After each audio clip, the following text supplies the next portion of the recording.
দর্শক, নতুন বছরের প্রথম সাপ্তাহিক ছুটিতে পর্যটকদের ভিড় বেড়েছে কক্সবাজারে। দেশের নানা প্রান্ত থেকে সৈকতের শহরে ছুটছেন নানা বয়সী মানুষ। আরও জানিয়েছেন সহকর্মী আজিম নিহাত।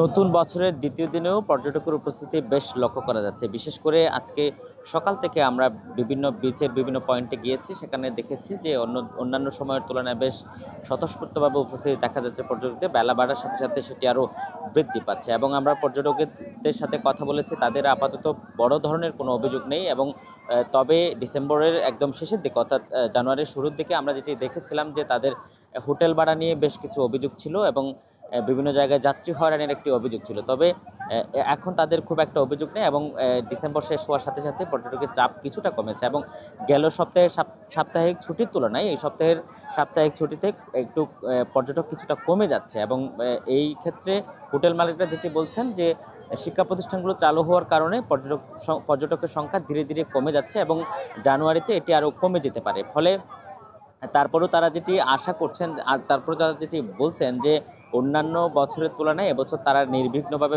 ব্যবসা করতে পেরেছেন, কারণ রাজনৈতিক অস্থিরতা বা কোনো ধরনের নিরাপত্তা ঝুঁকি কক্সবাজারে ছিল না এবং কক্সবাজারে আলোচিত কোনো ছিনতাই বা কোনো হত্যাকাণ্ড এই ধরনের কোনো অপরাধ না হওয়ার কারণে পর্যটনের এই এলাকাগুলো অত্যন্ত নিরাপদ ছিল এবং এক্ষেত্রে ট্যুরিস্ট পুলিশ এবং জেলা পুলিশ তাদের কঠোর নজরদারি রেখেছিল ঝুঁকিপূর্ণ জায়গাগুলোতে। ফলে এখন পর্যন্ত বড় ধরনের কোনো অভিযোগ নেই এবং হোটেল মালিকরা আশা করছেন বাকি যে সময়গুলো রয়েছে এই সময়েও পর্যটকরা কক্সবাজারে ছুটে আসবেন এবং তাদের ব্যবসা ভালো হবে বলে আশা করছেন এবং পর্যটকরা যেটি বলছেন যে তারা আসলে ছুটি পেলেই কক্সবাজারে ছুটে আসতে চান। সে কারণে এখন যে নিরাপত্তা ব্যবস্থা তারা দেখছেন সেই নিরাপত্তা ব্যবস্থা যেন সবসময় থাকে, এটি প্রত্যাশা তাদের। এই ছিল আমার কাছে এখান থেকে সর্বশেষ। নতুন এবং ফিরে আসা গ্রাহকদের জন্য নগদে চলছে ক্যাশব্যাক সহ প্রতিদিন হাজারো উপহার জেতার সুযোগ। হবে আশা আর ফেরা সারপ্রাইজ সেরা।